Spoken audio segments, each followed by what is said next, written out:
আসসালামু আলাইকুম। এখন দেখবেন সংবাদ শিরোনাম। জাতীয় পতাকায় মুড়ে দেশে ফিরল ওসমান হাদির কফিন। মরদেহ রাখা হয়েছে জাতীয় হৃদরোগ ইনস্টিটিউটের হিমঘরে। কাল সংসদের দক্ষিণ প্লাজায় জানাজা। শাহবাগে দিনভর আগ্রাসন বিরোধী সমাবেশে জনতার ঢল। হাদির খুনিদের আইনের আওতায় আনার দাবি, আধিপত্যবাদ রুখে দেওয়ার প্রত্যয়। দেশজুড়ে মসজিদ মন্দির সহ ধর্মীয় প্রতিষ্ঠানে দোয়া প্রার্থনা। গ্রামের বাড়িতে শোকাবহ পরিবেশ, সবাইকে ধৈর্য ধরার আহ্বান সরকারের।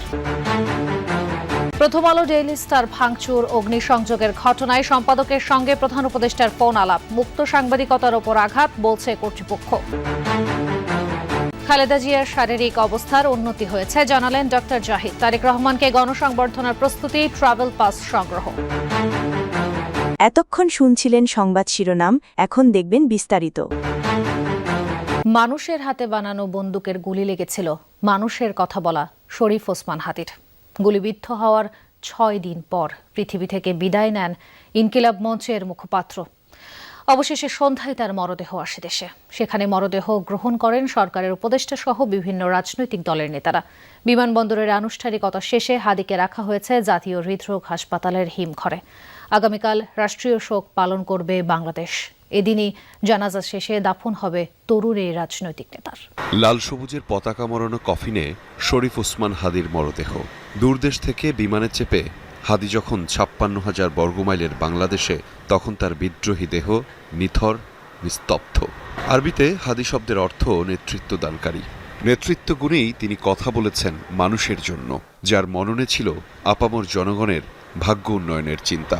হজরত শাহজালাল আন্তর্জাতিক বিমানবন্দরে হাদির মরদেহ গ্রহণ করতে সরকারের উপদেষ্টা, বিভিন্ন দলের রাজনৈতিক নেতা, সুশীল সমাজের প্রতিনিধি এবং পরিবারের সদস্যরা এসেছিলেন।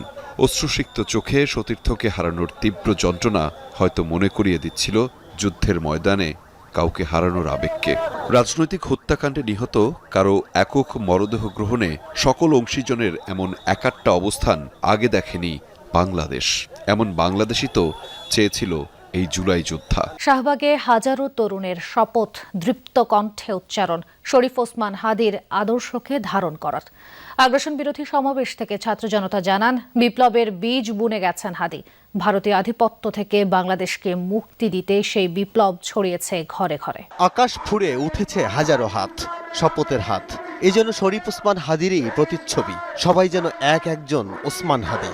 হাদি বলেছিলেন, সব ধরনের আধিপত্যবাদের বিরুদ্ধে দাঁড়িয়ে স্বাধীনতার সার্বভৌমত্ব রক্ষা ও ইনসাফ ভিত্তিক রাষ্ট্র নির্মাণ। সেই ইনসাফের ডাক ফের শাহবাগে, হাজার হাদির ডাকে। জুমার নামাজের পর শাহবাগে আগ্রাসন বিরোধী সমাবেশে সমবেত হন সবাই।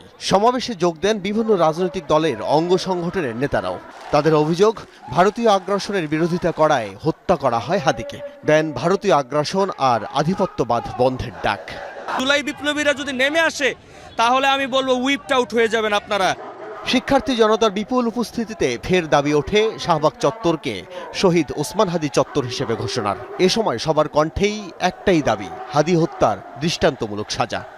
ওসমান হাদি ভাইকে যারা হত্যা করেছে, তাদেরকে যারা ইন্ধন দিয়েছে, তাদের প্রত্যেকে যেন আইনের আওতায় এনে দৃষ্টান্তমূলক শাস্তি দেওয়া হয়। হাদি ভাইয়ের বিচার যতদিন পর্যন্ত না হবে, আমরা ইনশাল্লাহ রাজপথে থাকবো, রাজপথ থেকে লড়াই করবো ইনশাল্লাহ। আগুনের মতো জ্বলে ওঠা জনতা নামাজ আদায় করেন বিক্ষোভস্থলেই। জুমার নামাজের পর হয় ওসমান হাদির গায়েবানা জানাজা। মোনাজাতে চোখের জলে যেন নেভে না সেই আগুন। অগ্নিকাণ্ডের পর প্রথম আলো আর ডেইলি স্টারের অনেকটা অংশ এখন ধ্বংসস্তূপ। অবকাঠামো ক্ষতির পাশাপাশি পড়ে গেছে অনেক গুরুত্বপূর্ণ নথিও। এভাবে পত্রিকা দুটিতে হামলা ভাঙচুরের ঘটনা ব্যথিত করেছে প্রধান উপদেষ্টা ডক্টর মোহাম্মদ ইউনূসকে। জানান, এমন আচরণ স্বাধীন গণমাধ্যমের ওপর হামলার শামিল। প্রতিবাদ জানিয়েছে নাগরিক সমাজও। প্রথম আলো কর্তৃপক্ষ বলেছেন, এটি স্বাধীন গণমাধ্যমের ওপর হামলা। কাল থেকেই আবারও পত্রিকা ছাপানোর কথা জানান তার। সবটুকু পুড়ে ছাই, তবুও জ্বলজ্বলে গণমাধ্যমটির নাম। বৃহস্পতিবার রাত ইনকিলাব মঞ্চের মুখপাত্র ওসমান হাদির মৃত্যুর খবরে বিভিন্ন স্থানে বিক্ষোভের পাশাপাশি প্রথম আলো, ডেইলি স্টারে ভাঙচুরের পর আগুন দেয়া হয়। পুড়ে যায় প্রথম আলোর একটি ভবন। ডেইলি স্টারের 3য় তলা পর্যন্ত পৌঁছায় আগুনের তীব্রতা। তাপ আর ধোঁয়ার কারণে বের হতে পারেননি অনেক সংবাদকর্মী। ছাদ থেকে উদ্ধার করা হয় তাদের। পুড়ে গেছে গুরুত্বপূর্ণ নথি আর আর্কাইভ। আগুন নেভানোর সময় বিদ্যুৎ স্পৃষ্ট হয়ে আহত হন 2 জন ফায়ার ফাইটার। ভাঙচুরের প্রতিবাদ জানায় প্রথম আলোর গণমাধ্যম কর্মীরা। দাবি করেন গণমাধ্যম আর বাক স্বাধীনতার জন্য এটি একটি কালো দিন। আরও বলেন আগামী নির্বাচনকে পথভ্রষ্ট করতে আর দেশের ভাবমূর্তি ক্ষুণ্ণ করতেই এমন হামলা। খুব সুস্পষ্ট হয়ে বলতে চাই যে এটি একটি কালো দিন সংবাদ মাধ্যমের জন্য, বাক স্বাধীনতার জন্য, গণতন্ত্রের জন্য। আমাদের বিশ্বাস করার যুক্তিসঙ্গত কারণ আছে যে আগামী নির্বাচনকে পথভ্রষ্ট করার জন্য এবং বাংলাদেশের ভাবমূর্তি, বাংলাদেশ সরকারের ভাবমূর্তি আন্তর্জাতিকভাবে এটাকে নেতিবাচক করে তোলার জন্য, ভাবমূর্তি ক্ষতিগ্রস্ত করার জন্য এই ঘটনাটি ঘটানো হয়েছে। সংশ্লিষ্টদের পাশাপাশি প্রতিষ্ঠান দুটি পরিদর্শন করেছে বিশিষ্টজনরাও। বিএনপি চেয়ারপারসন বেগম খালেদা জিয়ার শারীরিক অবস্থার উন্নতি হয়েছে। এই তথ্য জানিয়েছেন চেয়ারপারসনের ব্যক্তিগত চিকিৎসক ডাক্তার AZM জাহিদ হোসেন। বিকেলে রাজধানীর এভারকেয়ার হাসপাতালের সামনে ব্রিফিংয়ে এই তথ্য জানান তিনি। বলেন, খালেদা জিয়া এখন চিকিৎসায় আগের চেয়ে বেশি সাড়া দিচ্ছেন। তাকে এখনও আইসিইউতে রাখা হয়েছে। ডাক্তার জাহিদ আশা করেন এই অবস্থা বজায় থাকলে ধীরে ধীরে সুস্থ হয়ে উঠবেন খালেদা জিয়া। বিএনপি চেয়ারপারসনের সুস্থতার জন্য দেশবাসীর কাছে দোয়া চেয়েছেন ডাক্তার জাহিদ। আমি 2টি শব্দ উচ্চারণ করেছি। একটি বলেছি আলহামদুলিল্লাহ, দ্বিতীয়টি বলেছি যে গতকালকে আপনাদেরকে বলেছি সেই তুলনায় উনি আজকে ওনার শরীরের উপর একটা প্রসিডিউর করা হয়েছে, সেটি উনি অত্যন্ত সফলভাবে উনি গ্রহণ করতে পেরেছেন এবং উনি এখন এই মুহূর্তে ওনার অবস্থা স্থিতিশীল আছে, অর্থাৎ ওনার অবস্থা অবনতি ঘটে নাই।